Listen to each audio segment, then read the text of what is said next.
नमस्कार friends. As it is Friday today, तो आज हम बात करेंगे कुछ फीमेल रिलेटेड प्रॉब्लम्स के बारे में। उसमें बहुत ही कॉमन जो आजकल हो रहा है वो है PCOS या PCOD, यानी कि पॉलीसिस्टिक ओवेरियन सिंड्रोम, या कह लीजिए पॉलीसिस्टिक ओवेरियन डिजीज़। आजकल हर 5 में से एक महिला या हर 5 में से एक टीनेज गर्ल को ये बहुत ही कॉमन प्रॉब्लम पाई जा रही है।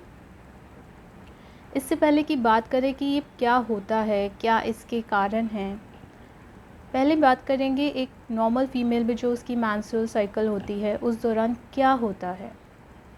देखिए 28 डेज़ की एक normal menstrual cycle every female में चलती है, 28 टू 30 डेज़ की। उस साइकिल में एवरी 14 डे क्या होता है, जो फीमेल के अंडाशय होता है यानी ओवरीज होती हैं, उनमें बहुत सारे एग्स होते हैं। तो उसमें से एक एग मैच्योर होने लगता है and with in next 14 days वो एग मैच्योर होके फ्लूइड फिल्ड सैक होते हैं जिन्हें फॉलिकल्स कहते हैं, उनमें से कोई एक जो बिल्कुल मैच्योर हो जाता है वो रिलीज़ होता है and that is ready for fertilisation.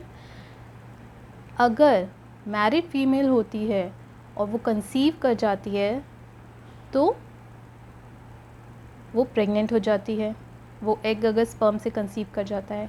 In case of unmarried females and otherwise normal menses start हो जाते हैं, MC स्टार्ट हो जाती है, यानी कि पीरियड्स स्टार्ट हो जाते हैं। ये तो नॉर्मल केस होता है। लेकिन PCOS में नॉर्मली ये साइकिल इस तरीके से रेगुलर नहीं चल पाती, यानी कि जो एक एग को मैच्योर होके रिलीज़ होना चाहिए वो एग नहीं रिलीज़ हो पाता फॉलिकल में से। और जो बहुत सारे एग्स होते हैं फॉलिकल्स, बहुत सारे फॉलिकल्स के अंदर बहुत सारे एग्स होते हैं फीमेल ओवरीज़ में, वो धीरे धीरे सूखते जाते हैं उनका फ्लूइड और वो हार्ड फॉर्म ले लेते हैं, एक तरह के सिस्ट या गांठें ओवरीज़ में बन जाती हैं। अब क्योंकि ओव्यूलेशन नहीं होता तो जो नेक्स्ट 14 डे पे मैंने बताया कि या तो फीमेल कंसीव कर जाते हैं या फिर नॉर्मल मेंस्ट्रुएशन स्टार्ट हो जाता है, पीरियड स्टार्ट हो जाते हैं। क्योंकि ओव्यूलेशन होता ही नहीं है तो इसलिए नॉर्मल मेंस्ट्रुएशन भी नहीं होता, पीरियड्स नहीं आते और ऐसा 3-4 महीने तक ऐसे ही निकल जाता है विदाउट मेंस्ट्रुएशन, विदाउट MC। धीरे धीरे ये गांठें जब ओवरीज में बढ़ने लगती हैं तो इस कारणवश एक हार्मोनल इम्बैलेंस भी क्रिएट होने लगता है। तो पहला लक्षण, अगर ओवरीज में इस तरीके की गांठें पाई जाती हैं, सिस्ट पाई जाती हैं, तो कहते हैं पॉलीसिस्टिक ओवरीज हैं। इरेगुलर मेंस्ट्रुएशन यानी कि डिलेड पीरियड्स हो जाते हैं। उसके साथ साथ कुछ अन्य लक्षण हैं जो PCOS में पाए जाते हैं, वो हैं, तो अन्य जो लक्षण होते हैं वो होता है इनफर्टिलिटी, क्योंकि ओव्यूलेशन नहीं हो पाता तो मैरिड फीमेल्स जो हैं कंसीव नहीं कर पाती, प्रेग्नेंट नहीं हो पाती हैं।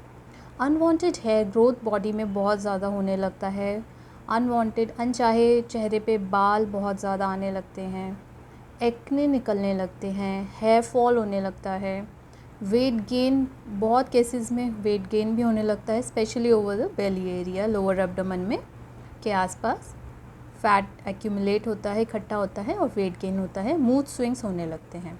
तो ये सारे लक्षण along with present of cyst in the ovaries, तब हम कहते हैं कि PCOS यानी कि पॉलीसिस्टिक ओवेरियन सिंड्रोम की प्रॉब्लम है। ये क्यों होता है, क्या कारण है इसका? ये कम्प्लीटली एक लाइफस्टाइल डिसऑर्डर है। Unhealthy lifestyle, unhealthy eating habits, उसमें आपका स्लीपिंग हैबिट्स सही नहीं है, इनएडिक्वेट स्लीप है, क्वालिटी स्लीप नहीं है, मेंटल पीस नहीं है, फिर फिज़िकल आपका वर्कआउट बिल्कुल भी नहीं है, अगर और खाना पीने में बहुत ज़्यादा आप लोग अनटाइमली खाना, तो ये सब मैटर करता है। ब्लड में हमारे हार्मोन्स के बैलेंस को ये बिगाड़ देता है।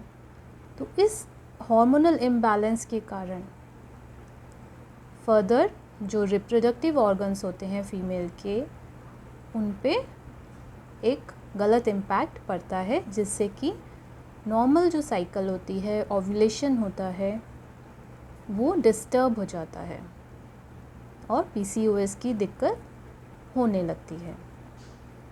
टाइमली अगर इसको नहीं ट्रीट किया जाता है, क्योंकि एक लाइफस्टाइल डिसऑर्डर है, अगर अपने लाइफस्टाइल को नहीं आप ठीक करते हैं तो ये जो प्रॉब्लम है ये कंटिन्यू रहती है और इन द लॉन्ग टर्म और भी प्रॉब्लम्स PCOS के पेशेंट्स में देखने को मिल सकती हैं, जो कि बहुत ही डेंजरस होती हैं, जैसे कि type 2 diabetes, heart disease, high blood pressure, cholesterol related problems हो गई और एंडोमेट्रियल कैंसर तक होने के चांसेस हो जाते हैं। तो बहुत ज़रूरी है कि अपने लाइफस्टाइल को हम सही करें। सो फ्रेंड्स, इसलिए बहुत ज़रूरी है कि लाइफस्टाइल में अपनी स्लीपिंग हैबिट्स, अपना ईटिंग हैबिट्स, अपना एक डेली रूटीन जिसमें हमारा फिज़िकल वर्कआउट भी इंक्लूड हो, योगा हो, मेंटल पीस हो, मेंटली एट पीस हम कैसे रहें, उसके लिए मेडिटेशन, प्राणायाम और क्या ऐसी छोटी छोटी आयुर्वेदिक हर्ब्स होती हैं जो हमारे घरों में इजीली अवेलेबल होती हैं, जो हमारे ब्लड को टॉक्सिन फ्री कर सकती हैं। क्योंकि देखिए, जब मेंटली एट पीस नहीं है या खाना पीना सही नहीं है, तो जो भी हम खा रहे हैं, गलत खाना पीना, तो उससे ब्लड में एक तरीके के टॉक्सिन्स बनने लगते हैं, जिनका डायरेक्ट इम्पैक्ट होता है हमारे हार्मोन्स पर। तो बहुत ज़रूरी है अपने लाइफस्टाइल को हम एक अच्छे वे में बना के रखें। तो इसके लिए मैं आपसे अपने नेक्स्ट वीडियो में किस तरीके से ये ट्रीटमेंट होनी चाहिए, PCOS के लिए क्या लाइफस्टाइल, क्या ट्रीटमेंट है और इसके बारे में और क्या आगे आप इसको ट्रीट करने के लिए इन्फॉर्मेशन, इम्पॉर्टेंट जो पॉइंट्स हैं वो मैं आपको अपने नेक्स्ट वीडियो में ज़रूर बताऊंगी। अगर इस वीडियो में आपको ये PCOS की इन्फॉर्मेशन अच्छी लगी है तो प्लीज़ आप अपने शेयर कीजिए दोस्तों के साथ, आप किसी से शेयर करना चाहते हैं तो, और मेरे चैनल को आप सब्सक्राइब कीजिए ताकि नेक्स्ट PCOS के बारे में जो भी मैं इन्फॉर्मेशन देने वाली हूँ आप उससे अपडेट रहें। सो इसी के साथ मैं डॉक्टर रीवा आप लोगों से इजाज़त लेती हूँ। आप लोग सभी स्वस्थ रहिए, खुश रहिए और एक अच्छा लाइफस्टाइल फॉलो कीजिए। Thank you so much. Bye bye.